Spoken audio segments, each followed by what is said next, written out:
So the first step we're going to have to be doing is we're going to be setting up our hand wrapper. So we're going to be taking it apart. We're going to first take off this wing nut.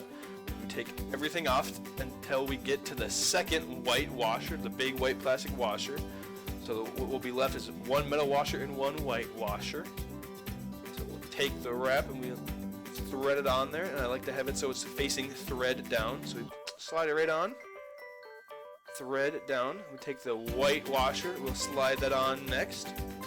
Slide on the metal washer, the large metal washer, there's two metal washers. Slide on the large metal washer, and then we'll slide on our spring with the wider end facing the wrap. Put on our small little washer, and then lastly we'll put on our wing nut. And we'll tighten our wing nut down.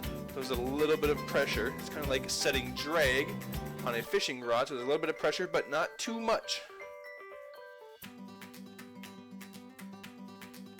So the next step we are going to be doing is going to be sanding down the foot of our eyelet. So we're going to be sanding down the foot that I just pointed at.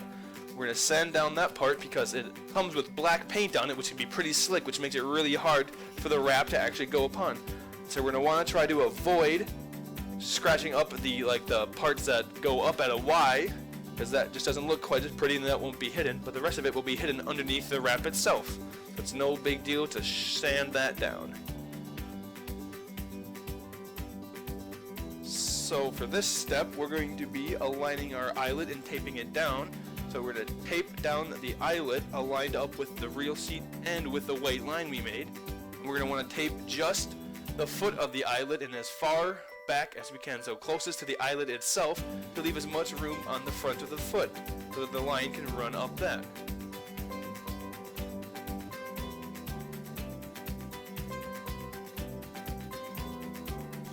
So for this step, we're going to be actually wrapping the eyelet. So what we'll do to wrap the eyelet is pretty simple. We'll start by taking the line and making about a wrap or two a little ways in front of the foot of the eyelet. It's kind of up to your preference about how you would like it to look. Then you put some pressure on with one finger, which will kind of hold the wrap down, kind of guide the line to the other side of those wraps over your tag end. And so when it goes over the tag end, it'll actually be holding it down. You put a couple wraps over the tag end, and the line will actually be holding itself down. As you can see, it's doing right there. And then we'll keep wrapping a couple more wraps around that tag end, and then after you get a few, like 3 or 4 wraps in the tag end, you can normally trim it off, but the more you do, the less likely it is to come apart.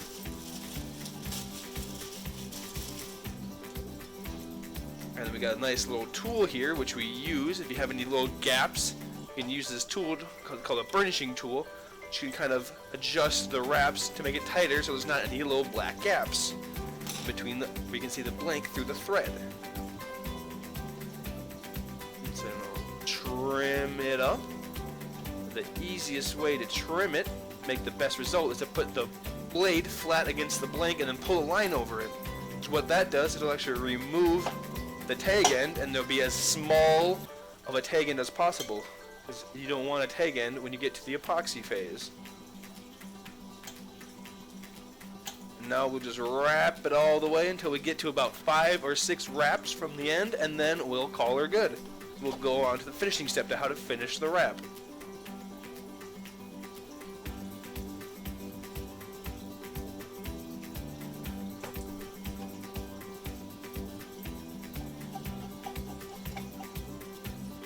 And this is the same process you'll repeat for as many eyelets you have. For this ice rod that we're doing right now, you'll only have to do 4, but you'll have to do like quite a few more. Like a fly rod I've made before has like 10 or 11 wraps. Each wrap has 2 feet on it, but really depends on style of rod, how long it'll take. An ice rod can be pretty quick, or a fly rod can take a long time.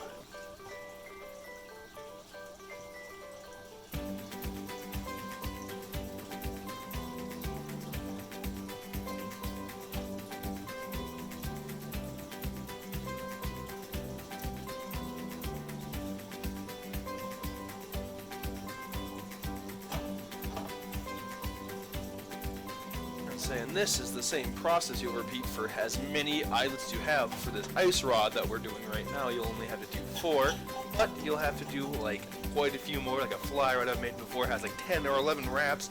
Each wrap has 2 feet on it, but really depends on style of rod, how long it'll take. A nice rod can be pretty quick, or a fly rod can take a long time.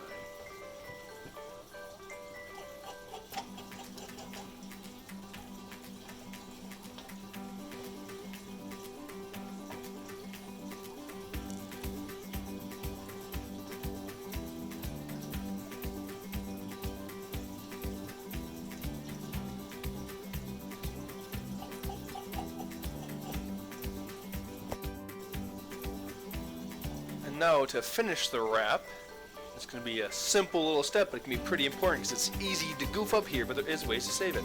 So first start by making a little loop out of a contrasting thread of the same style, and slide the loop underneath the thread there, and you want it to be on the bottom of the blank on the opposite side of the eyelet. And you'll wrap around about 4 to 6 times over the loop end.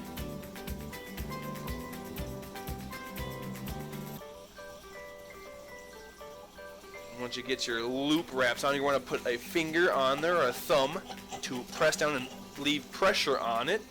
You're actually going to be cutting the thread, and there will be nothing keeping it attached. So you'll release some pressure, you'll cut the thread, and you'll have that loose tag end. You want to slide it right through the loop there, and if it's frayed, it can be a little better to have to wet it down, make it nice and easy.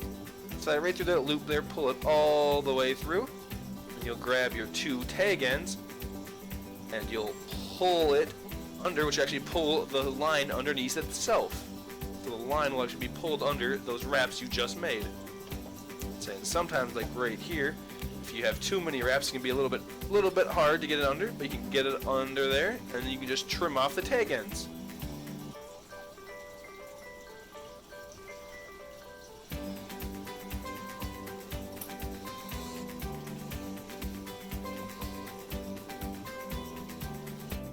So for this step, we are going to be mixing our epoxy, and so it's a 2-part epoxy. We've got a hardening agent, and we actually have the epoxy itself. So we put the 2 parts into our little mixing cup here, and then we're going to want to mix them together for roughly 5 minutes, but we're going to mix them slow and steady, not like we're whipping an egg, but like we're trying to just churn butter or something of the sorts. We just move it slowly, because the slower you do it, the fewer bubbles you'll have. So for this part, we're going to be removing the bubbles from our epoxy, so we're going to pour it out onto a piece of aluminum foil, and then we're actually just going to apply some heat to it. You can apply heat through a myriad of different ways, but I'm just going to be using a lighter.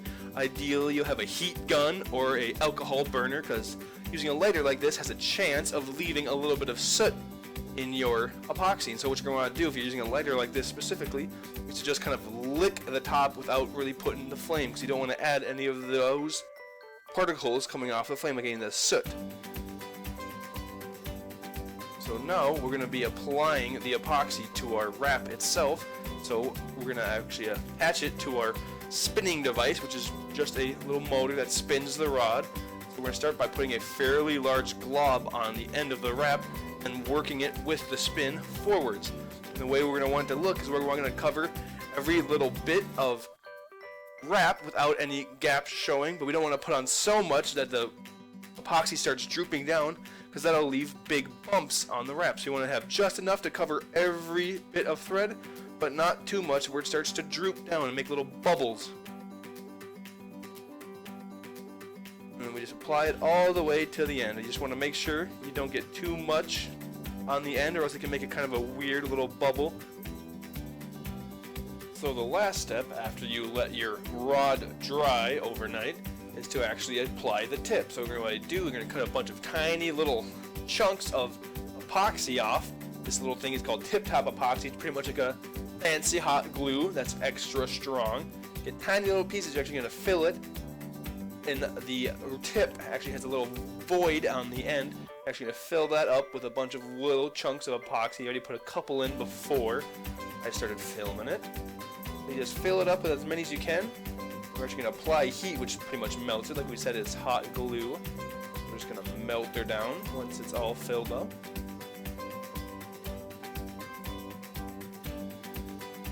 I'm going to heat it up. I'm going to watch how you don't want to burn yourself, because the heat can transfer through to the eyelid. So if you need, you can use a pliers or a thing like that. Then once it's all heated up, you can slide it right over the tip. And And you have a little bit of time before it cools down to readjust it. You can see it's not perfectly aligned, so I'll readjust it.